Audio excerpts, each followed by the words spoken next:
and he is called Karl Marx. So, we are going to discuss Karl Marx after briefly introducing his life, his idea of dialectical materialism.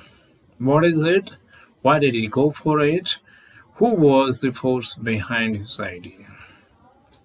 Did he get it on his own, or was there any philosopher from whom he was inspired while thinking in this line?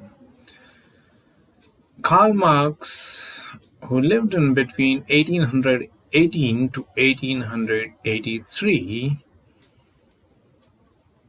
was German scholar, and he is regarded to be the chief exponent of Marxism.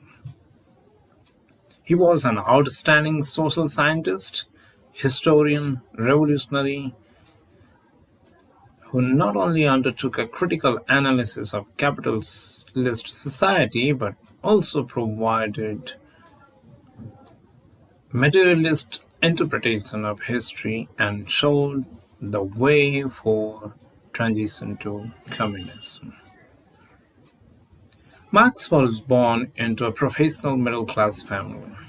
His father was an enlightened lawyer with a rational outlook. Marx studied philosophy and history at several German universities, including the University of Berlin, where he took keen interest in Hegel's political philosophy. He evolved his radical outlook in his early days, which prevented him from securing an academic position, which was his favorite job. So he turned to journalism, and then as a journalist, he came into contact with contemporary debates in law and economics, which led him to reevaluate Hegel's political philosophy from a materialist viewpoint. And it's because of his extremely radical views, he not only lost his job, but was also expelled from the country. So much controversies. Then he moved to France, the home of socialist thought which was, and here he became an ardent communist and recorded his ideas on communism, which were later published as late as 1932 as Marx's Economic and Philosophic Manuscript of 1844. In this writing, Marx sought to contrast the alienation of labor prevailing in capitalist society with the free development of human beings engaged in cooperative production in his projected communist society. He met Engels in Paris in 1842. Engels was a brilliant intellectual who agreed with Marx on most of the social and economic issues, and this marked the beginning of their lifelong friendship and collaboration. To recall, Engels was the son of a wealthy textile manufacturer whose business was spread from Germany to Manchester in England. Engels had a considerable business acumen, yet his intellectual interest led him to attack the mill owners of his own community who claimed to be good Christians but lived on the profits squeezed from workers. In his early writing, he vividly described the plight of workers as evident in their housing, poor health, and degrading poverty. From 1849, Marx lived in England for the rest of his life, where he produced most of his prominent works. Marx's most important works, apart from his Economic and Philosophic Manuscript of 1844, include Critique of Hegel's Philosophy of Right, Thesis on Feuerbach, The Poverty of Philosophy, The Class Struggle in France, Contribution to the Critique of Political Economy, and the Civil War in France. Marx and Engels also had joint work. And that included the Holy Family, the German ideology, the Manifesto of the Communist Party, published in 1848, popularly known as the Communist Manifesto. Then came Marx's monumental Capital, published in 3 volumes. Its first volume was published by Marx in 1879. Second and third volumes were edited and published by Engels after the deaths of Marx in 1885 and 1894, respectively. So this is generally a story of Marx. In fact, there is no end to his life story. We can go on and on, but for our purposes, this is a good introduction, elementary understanding of Marx's life story. Now let's move on to his idea of dialectical materialism. We'll be just briefly introducing his idea. Now, dialectical materialism represents the philosophical basis of Marxism. To recall, Hegel, a German philosopher, believed that idea or consciousness is the essence of the universe. He had a firm belief that it is the idea or consciousness which is the essence of the universe, and it was the force behind all historical development. This is what Hegel's firm belief. But Marx rejected this view, and he postulated that matter was the essence of the universe, not the idea or consciousness. And for him, matter embodied the force behind all manifestations of social change. For Marx, each stage of social development represented the corresponding stage of development of the material conditions of society. Progressive development is the way forward for Marx. Thus, Marx advanced the theory of materialism against Hegel's theory of idealism. Materialism against idealism. Hegel tried to explain the mechanism of social change through dialectical methods.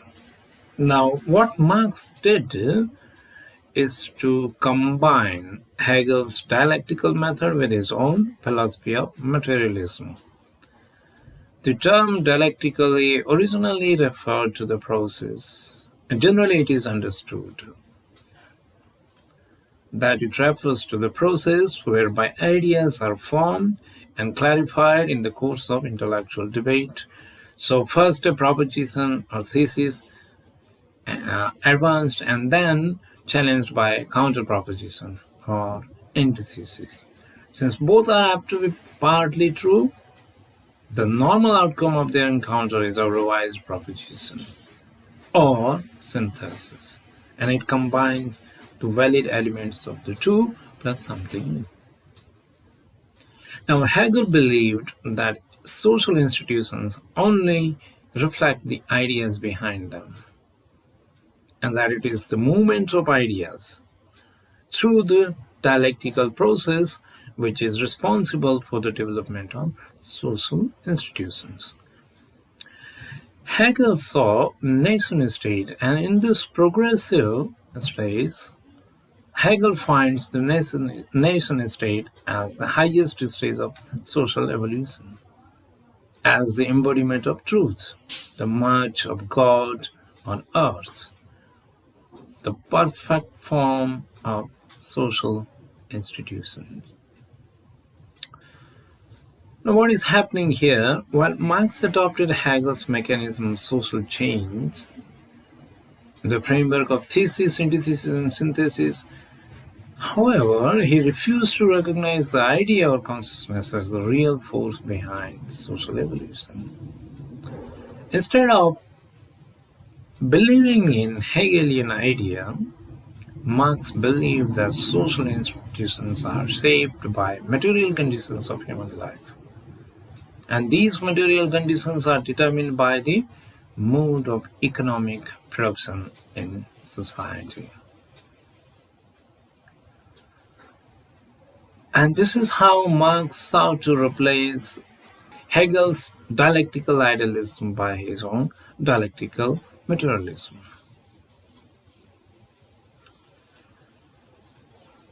Now,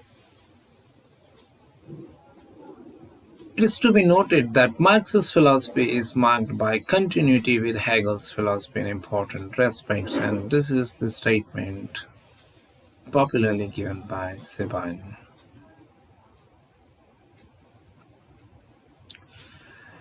His ideas are modified. Marx's ideas are modified by Engels.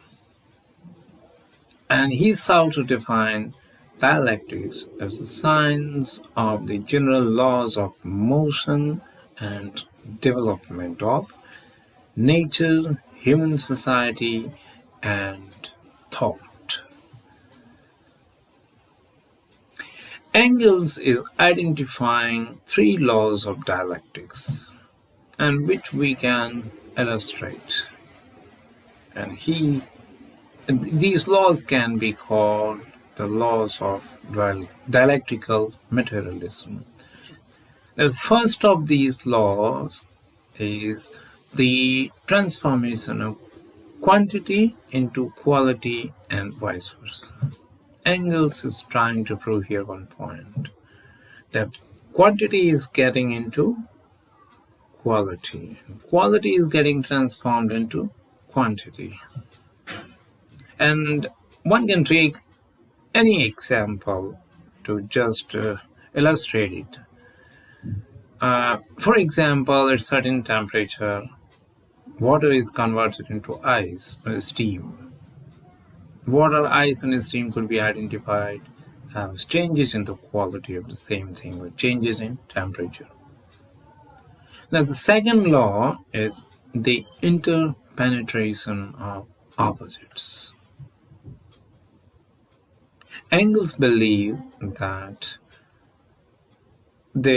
once the opposites are constructed, there will be a dialectical process, because both are partly true, and because of inherent tension, the matter is supposed to progress. And this conflict, inner conflict, will lead to synthesis. And how synthesis will emerge? Before synthesis, there will be interpenetration of opposites. For example, hard and soft are opposite of each other, but in the material world, they interpenetrate in each other. One can take example of iron, which is hard, but it can be molded into different shapes, which shows that it is also soft. One can take innumerable examples to explain this kind of interpenetration of opposites. The third is the negation of negation, and this is the basic principle of progress. Every stage of social development contains the seeds of its own decay, and its decay is followed by a higher stage of development until a perfect society is evolved. So this is an outline of Marxian understanding of dialectical materialism.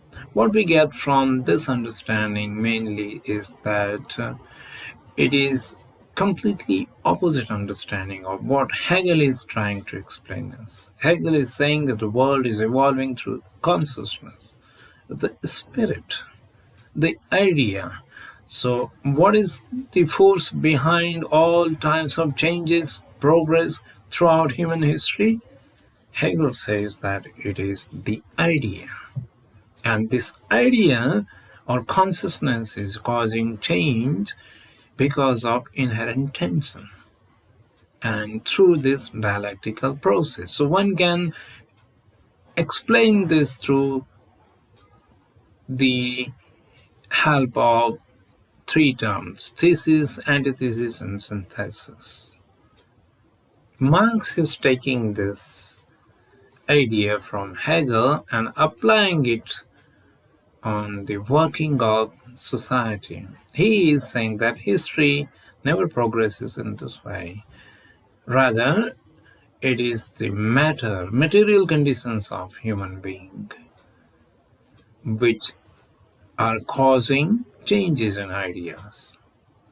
So Marx is just putting opposite ideas to what Hegel is trying to tell. This is general introduction of Marxian understanding of dialectical materialism, and in fact, he is trying the same dialectical materialism to his understanding of history. Marx believes that each historical age is different from its earlier age.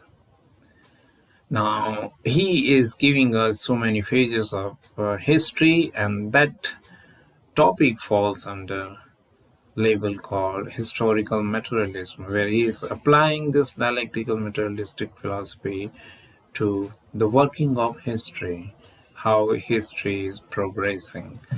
And in that process, he imagines a communist society, which will be the last stage of progression of human society through dialectical materialism. So Marx is in fact telling us one thing by doing this, that so far philosophers have interpreted the world. The need is to change it. And that's why he is telling that what is the force which is changing. Because when you are coming out with the ideas, it remains ideas, non-applicable ideas. But he wants ideas which can be applied. So Marxism becomes simultaneously a theoretical perspective as well as an ideological perspective. It has got a limited understanding of the way world is working, and it wants us to change our understanding according to the belief system that in order to be happy in life, we need to have material happiness. We need to experience material comfort. And that is where the question of economic determinism emerges. That's again an entirely different topic. We will be taking it at another occasion, but for now, it is sufficient to understand that Marx is trying to understand the progress of world history through the idea of dialectical materialism, and he took this dialectical process from Hegel.